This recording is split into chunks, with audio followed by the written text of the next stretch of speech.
You ask Tiger to solve. This deals with linear equations with one unknown. The final result is x equals -3. Let's solve it step by step. Group all constants on the right side of the equation. Add 9 to both sides. Simplify the arithmetic.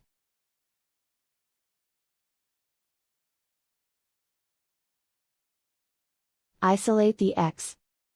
Divide both sides by 6. Simplify the fraction. Find the greatest common factor of the numerator and denominator. Factor out and cancel the greatest common factor.